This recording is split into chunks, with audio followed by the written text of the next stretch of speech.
আমি বলবো আপনাদের যে আল্লাহ যেদিন আমাদের কাছে সবার চাইবে, চাইবে কি চাইবে না, বিচার হবে কি হবে না, যে বান্দা আমার জন্য কি এনেছো তুমি, বান্দা আমার জন্য তুমি আমার রাজি আর খুশি করানোর জন্য কি এনেছো। নামাজ পড়েছি জান্নাতের জন্য, আল্লাহর জন্য নয় রে বাবা, আল্লাহকে খুশি করার জন্য নয়। কোরআন পড়েছি, আমার দাদি মরে গিয়েছে সেই জন্য কোরআন এনে দাদিকে শুনিয়েছি। আমার নানা মরে গেছে, কোরআন পড়েছি, কিন্তু কোরআনটা আল্লাহকে রাজি আর খুশি করানোর জন্য কি করেছি। এখানে জলসা হয়েছে যে এখানে বসতে হবে, বউ বলেছে তাই না, কিন্তু আল্লাহকে রাজি খুশি করানোর জন্য কোরআন কখন শুনিয়েছি তাকে। আমার নবী ঘুমাচ্ছেন, আমার নবীকে আল্লাহ ডাকছেন, ইয়া আইয়ুহাল মুযাম্মিল, ইয়া আইয়ুহাল মুযাম্মিল, হে আমার হাবিব চাদর মুড়ি দিয়ে শুয়ে থেকো না, ওঠো ওঠো ওঠো। ইয়া আইয়ুহাল মুযাম্মিল, হাবিব উঠে দাঁড়াও, উঠে দাঁড়াও। আল্লাহ কি করবো, উঠে দাঁড়িয়ে শীতের রাত ঘুমাচ্ছি, কি করবো। রাত হাফ হয়ে গিয়েছে, রাতে বের উঠে দাঁড়াও।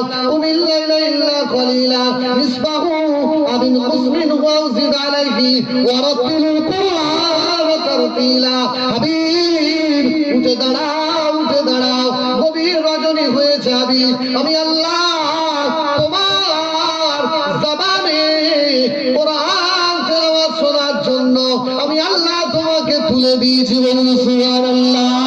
হাবিব কোরআন পড়ো, হাবিব হাবিব কোরআন পড়ো, হাবিব আমার জন্য একটু পড়ো, আমি আল্লাহ শুনবো। মুসলমান, ও মুসলমানের ঘরে ছেলে মেয়েরা, আল্লাহকে রাজি আর খুশি করানোর জন্য কি করেছে একটা আমল। আল্লাহ কিয়ামতের দিন গিয়ে বলবো, আল্লাহ আমি তোমার সন্তুষ্টির জন্য, আল্লাহ তোমার রাজি আর খুশি করানোর জন্য মাওলা রে এই আমলটা করেছি, আল্লাহ আমাকে নাজাত দাও, আল্লাহ জাহান্নামের আগুনে দিও না, আল্লাহ আল্লাহ আমাকে নাজাত দাও, জাহান্নামের আগুনে দিও না, আল্লাহ। একটা আমল, কোন আমলটা গিয়ে আল্লাহকে দেখাবো, এ আমার মালিক এই আমলটা তোমার জন্য এনেছি, যেটা দেখলে তুমি খুশি হবে, আল্লাহ মুখে দাঁড়িয়ে এনেছি, আল্লাহ ছেড়ে দাও, মাথায় টুপি এনেছি, আল্লাহ ছেড়ে দাও, গায়ে পাঞ্জাবি নবী সুন্নত পড়েছে, দুনিয়াতে ছেড়ে দাও। আমি কি নিয়ে যাবে মুসলমান ঘরে ছেলে মেয়ে বাচ্চারা। একটা আমল কিছু আছে যেটা আল্লাহকে মরে গেলে কবরে দেখাবো, যেটা মরে গেলে হাসরের ময়দানে আল্লাহ যেদিন ডাকবে গিয়ে বলবো, আল্লাহ তোর জন্য করেছি এটা, আল্লাহ কি করেছি, সেইটা কি করবে একটা বলে দেবো, আল্লাহর জন্য করবেন। আল্লাহ পাক বলেছেন দুনিয়াতে সব জিনিসের আমলের বদলা, সব জিনিসের আমলের বদলা আমি ফেরেশতাদের দ্বারাই দিই, কিন্তু একটা এমন আমল আছে যে আমলের বদলা আমি আল্লাহ আমার কুদরতি নিজে হাতে আমার বান্দা বান্দিকে দিব। সেই আমলটা আসছে সামনে, রমজানুল মুবারকের রোজা, সামনে রমজানুল মুবারকের রোজা সামনে আসছে আব্বারে। সেই রোজা, সেই রমজানুল মুবারকের রোজা সামনে আসছে, আল্লাহর কসম আল্লাহ আমাদেরকে জানিয়ে হাবিব শাহরু রমাদানাল্লাযী উনজিলা ফীহিল কুরআন হুদাল লিন-নাসি ওয়া বাইয়িনাতিন মিনাল হুদা ওয়াল ফুরকান। এ মুসলমান ঘরে ছেলে মেয়ে বাচ্চারা, নওজওয়ানেরা শুনে নাও, পৃথিবীর প্রত্যেকটা আমলের বদলা আল্লাহ ফেরেশতাদের ডেকে ডেকে বলে, ফেরেশতারা রে আমার বান্দা বান্দির বদলা দাও, বদলা দাও। না না না না না না, আমি রোজার বদলাটা কোনো ফেরেশতার হাতে দিইনি। 14 ঘন্টা 15 ঘন্টা 16 ঘন্টা বান্দা কাদরাচ্ছে, মাথার উপরে সূর্য টকবক করে, মাথার ঘি ফুটে যাচ্ছে, ঘিলু শুকিয়ে যাচ্ছে, রোজা অবস্থায় পানি সামনে, ফ্রিজে ঠান্ডা পানি, বান্দা বান্দির সামনে পানি, না হাত দেয় না রে, হাত দেয় না, কলজে শুকিয়ে যায়, ভিজে মাটির উপরে শুয়ে পড়ে, সিমেন্টের উপরে শুয়ে পড়ে, তবু আল্লাহকে বলে, আল্লাহ তোর জন্য রোজা রাখছি আল্লাহ। না না না, দুনিয়ার কোন মানুষের ভয়তে পানি খাই না, দুনিয়ার কোন মানুষের ভয়েতে ফ্রিজ থেকে বার করে এক গ্লাস পানি খাইনি রে আল্লাহ। 13 ঘন্টা 14 ঘন্টা শুধু তোর জন্য মুখে আমরা কিছু ঠেকাই না। সুবহানাল্লাহ। ওই আল্লাহ ঈদগার ময়দানে ঈদের দিনেতে গিয়ে হাজির হয়ে বলে, বান্দারে এ বান্দা, আমি আল্লাহ সমস্ত আমলের বদলা ফেরেশতাদের হাতে দিই, আর রোজার বদলাটা ঈদগার ময়দানে গিয়ে বলি, বান্দা এ বান্দা, আমি আল্লাহ আজকে তোদের রোজাদারের জিন্দেগি সমস্ত গুনাহ খাতাকে মাফ করে দিয়ে আমি আল্লাহ মাসুম বানিয়ে দিলাম। সুবহানাল্লাহ। শুধু রোজা সামনে আসছে না, হ্যাঁ করবো আল্লাহ, মরে যদি না যায় করবো ইনশাআল্লাহ। কত মানুষ আমরা অজুহাত দিই, তাই না বা? এই গ্যাসের জ্বালা, এই আলসার, এই গ্যাস না বা, আজ মরলে কাল কবে, আজ মরে গেলে আমার টাইম কত বললেন বা? 9:30 সবে 9টা পৌনে 9টা, তাই ঠিক আছে। ওই রকম করতে হবে তো নাকি? একটা টার্গেট রাখতে হবে সময়, ওই জন্য জিজ্ঞাসা করলাম। কারণ আমি যা করবো বলে আধ ঘন্টা 1 ঘন্টা করে দাও না, আধ ঘন্টা 1 ঘন্টা করে দাও না। এবার ভালো লাগছে না হলে বলবো, আর একটু বলি আব্বা, এসছে কোথায় তো জানো, 3-4 ঘন্টা শুধু বাইক চালাতে হয়েছে। কিছু দিন মরণ বাইকটা এনেছিল, এসে আর 8 ঘন্টা উঠতে পারে সমস্যা। 3 ঘন্টা একটা নাই বাইক চালানো যায়, সে মোগরাট কোথায়? হ্যাঁ আসলে গোসাবা কোথায়? পৃথিবীর কোণে ম্যাপে আছে, আছে না বা? আচ্ছা তুমি বলে ম্যাপে আছে, গিয়ে কালকে খুঁজবো কোথায়, আর দেখবো। একবার দরুদ শরীফ পড়ে নি, আল্লাহুম্মা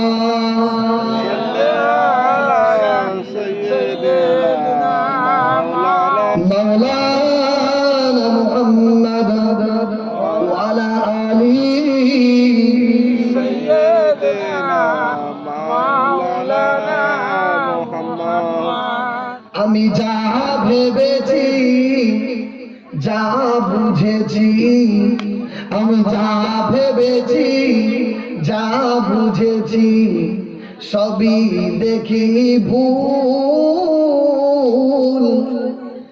সেই ভুলের মাঝে থেকে থেকে হারালাম দুকুল।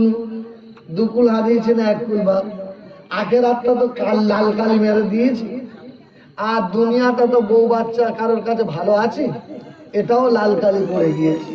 ওই জন্য আমি যা ভেবেছি, যা বুঝেছি, সবই দেখি ভুল। সেই ভুলের মাঝে থেকে থেকে হারালাম দুকুল। রবের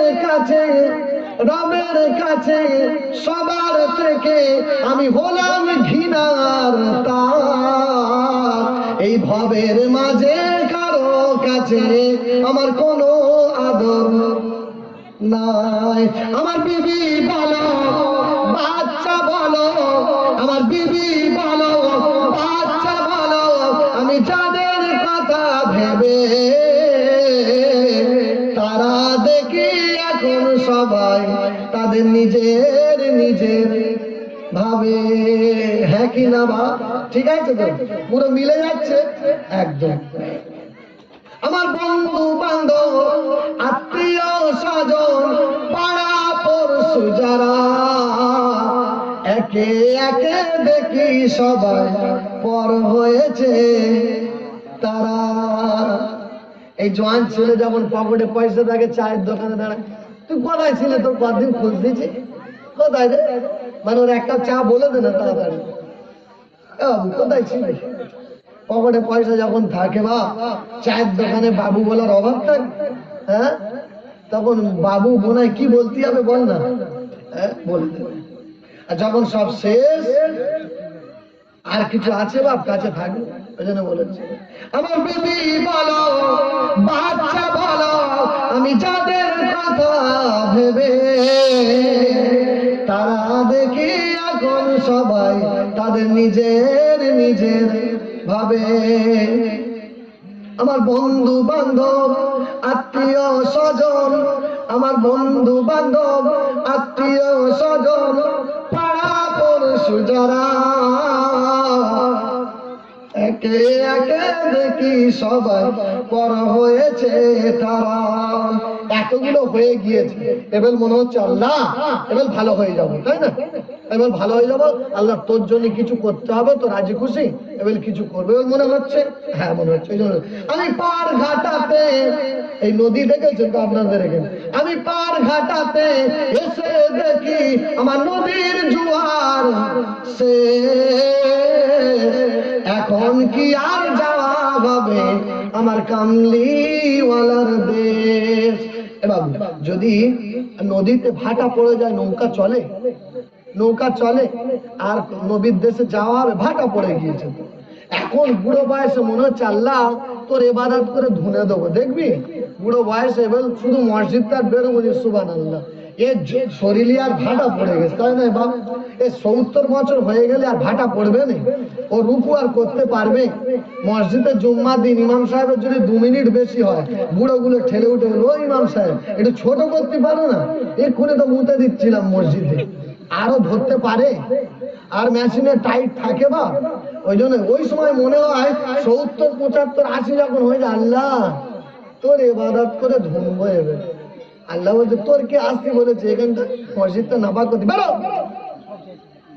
যখন তো সমস্ত গুনাহ করার ক্ষমতা ছিল, যখন তো যৌবন ছিল, সব ছিল, তখন তুই এসে আমার সামনে সেজদা করলে আমি ফেরেশতাকে ডেকে দেখাতাম আর বলতাম যে সমস্ত গুনাহ করার যার ক্ষমতা আছে সব থাকার সত্ত্বেও আমি আল্লাহ যখন ডেকেছি আমার বান্দা আমার কুদরতি কদমে সেজদা করার জন্য এসে হাজির হয়েছে, বলুন না সুবহানাল্লাহ।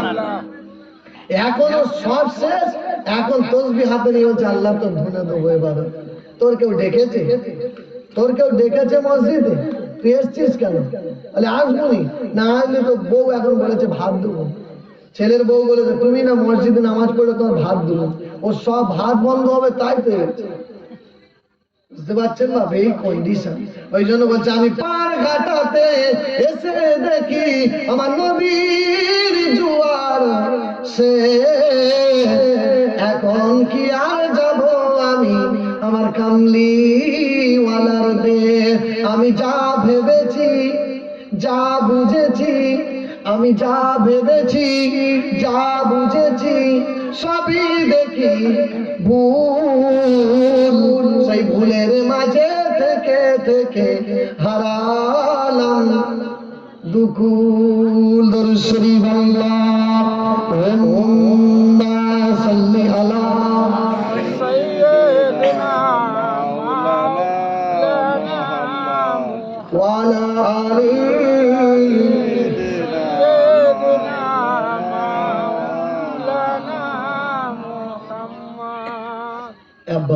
আমরা এখানে যারা বসে আছি সবাই আমরা মুসলমান, তাই না বাপ? এটা আল্লাহ পাক আমাদের একটা সৌভাগ্য দেয়নি বাপ, মুসলমান করেছে, এটা আল্লাহ পাক আমাদের একটা কি, আমাদের একটা উপরে দয়া করেছে না করেনি বাপ? বলো না, দয়া করেনি? হ্যাঁ, আমি নামাজ পড়বো না, কিচ্ছু করবো না, যা, কিন্তু মরে যাবো, কেউ শালা আমার পুড়িয়ে দেবে? কারণ ক্ষমতা আছে আমার পড়াবে। হ্যাঁ, গ্রামের অন্তত 50টা লোক এসে বলবে ও নামাজ পড়ে নেই, কিচ্ছু করেনি, ওর মাটি দিবি, ওর নিয়ে ফেল দিয়ে নদী ভেসে দিয়ে, কেউ বলবে? এসে সবাই একটা কি বলবে বলো তো? বলবে ওকে গোসল দে, ওকে কাফন পরা, ওকে আতর দে, ওর চোখে সুরমা লাগা, ওকে গোলাপ পানি দে, ওকে কর্পূর দিয়ে ওকে মাথায় তোল, ঘাড়ে তোল, ওকে জানাজা পড়ে দাফন দে। বলুন না সুবহানাল্লাহ। কিসের জন্য হলাম এই কাজটা? আমার কিসের জন্য হলো? শুধু শুধু মুসলমান হওয়ার জন্য। বলবেন না সুবহানাল্লাহ।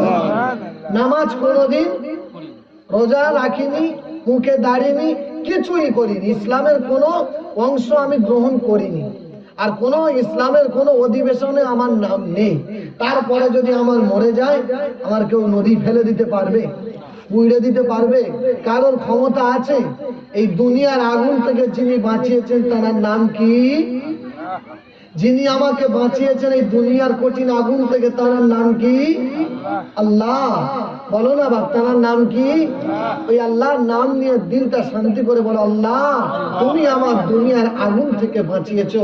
ওই আল্লাহ বলছেন, আমি যখন দুনিয়ার আগুন থেকে তোকে বাঁচিয়েছি, আমি আল্লাহ কথা দিচ্ছি জাহান্নামের কঠিন আগুন থেকে আমি আল্লাহই তোকে বাঁচাতে পারি। বলুন না সুবহানাল্লাহ। দুনিয়ার আগুন থেকে আমাকে আপনাকে কে বাঁচিয়েছে বাপ? আল্লাহ বাঁচিয়েছে। ওই আল্লাহ বলছেন, আখিরাতের কঠিন জাহান্নামের আগুন থেকে আমি আল্লাহ তোকে বাঁচাবো বাঁচাবো বাঁচাবো। বলবেন না সুবহানাল্লাহ।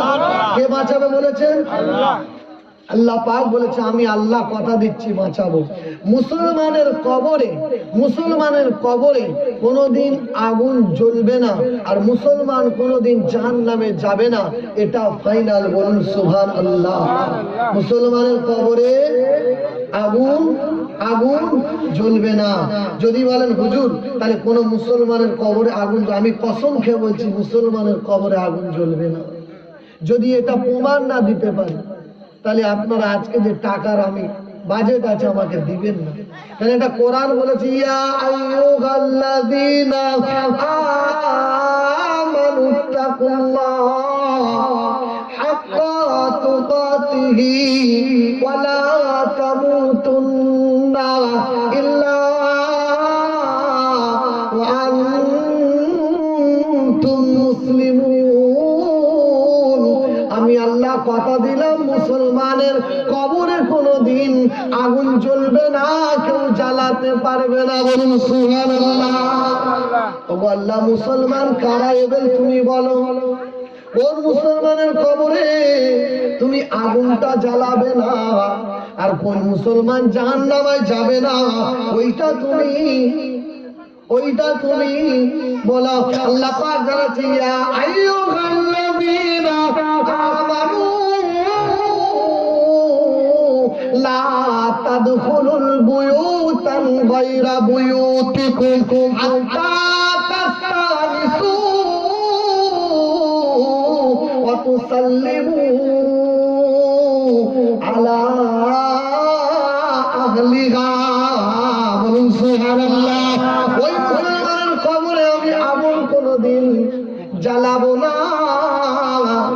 যে মুসলমান এখান থেকে উঠে ঘরে ঢোকার সময় অনুমতি নিয়ে ঢুকবে, আর বিবিকে সালাম দিয়ে বলবে, সালাম না দিয়ে ঘরে প্রবেশ করবে না। বলুন সুবহানাল্লাহ।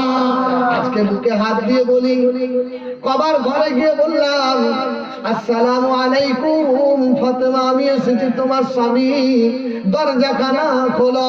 আল্লাহ বলে, মুসলমানের প্রথম নমুনা হলো মুসলমান যখন বাড়ির গেটে যাবে, মুসলমান অনুমতি নিয়ে প্রবেশ করবে, বিনা অনুমতিতে প্রবেশ করবে না। গরু আর ছাগল যখন গোয়ালে ওঠে, তখন ওর মা যখন থাকে দাঁড়িয়ে, গরুর মার ও বাছুর যখন দেখছে আমার মা দাঁড়িয়ে আছে, গরু কোনদিন বলে, মা তুমি সরে যাও, আমি তোমার ছেলে? বলে কি বলে না? বলে না। গরুর গোয়ালে গরু কারণ অনুমতি। আমি মানুষ ওই রকম, আমার গোয়ালে যখন ঢুকেছি অনুমতি নিয়েছি বা, কিন্তু আল্লাহ বলেছে অনুমতি নিয়ে যাবে, বিনা অনুমতিতে প্রবেশ। এই শুনুন, এবার লজিক দিচ্ছি আপনার। যদি বলেন হুজুর অনুমতি আর বিনা অনুমতির পার্থক্য একটু বোঝান, আল্লাহ পাক শোনাচ্ছেন। আপনি ঘরে ঢুকছেন, আপনার 18 বছরের একটা বোন আছে, আপনার মা আছে ঘরে, আপনার ভাবি আছে ঘরে, তারা গোসল করে দুপুর বেলা দাবার উপরে উসরাতে দাবাতে জামা ছাড়ছে বা হয় না? আর আপনি পাঁঠার মতো যদি গরু আর ছাগলের মতো বিনা অনুমতিতে দরজা খুলে গেট খুলে ঢোকেন, তো আপনার চোখে জোয়ান বোনের দৃশ্যটা, শরীরের দৃশ্য দেখতে ভালো লাগবে? ওই বোনটা মনে করবে, আল্লাহ মাটি ফাঁক হয়ে যাও, আমি মরে যাই, কারণ আমার দাদা আমার শরীরের দৃশ্যটা দেখে নিয়েছে। এটা কিসের জন্য হলো বলুন তো? যদি আমি গেটের বাইরে শুধু একবার যদি বলতাম আসসালামু আলাইকুম, আমি প্রবেশ করছি, আমার বোন আর থাকতো ওখানে, আমার মাটা ওখানে থাকতো, বলুন না থাকতো, তারা হেফাজত হতো না? হ্যাঁ, বান্দা যখন প্রথম আসসালামু ক্বাবলাল কালাম, আসসালামু ক্বাবলাল কালাম, আসসালামু ক্বাবলাল কালাম, আর দয়ার নবী বলেন, বান্দা যখন মুসলমান যখন একটা মুসলমানের সঙ্গে পরিচয় করবে, প্রথম মুসলমান মুসলমানের হক, প্রথম হক হলো মুসলমান মুসলমানকে যখন দেখবে প্রথমে বলবে আসসালামু আলাইকুম, বলুন সুবহানাল্লাহ। কি বলবে? আসসালামু আলাইকুম।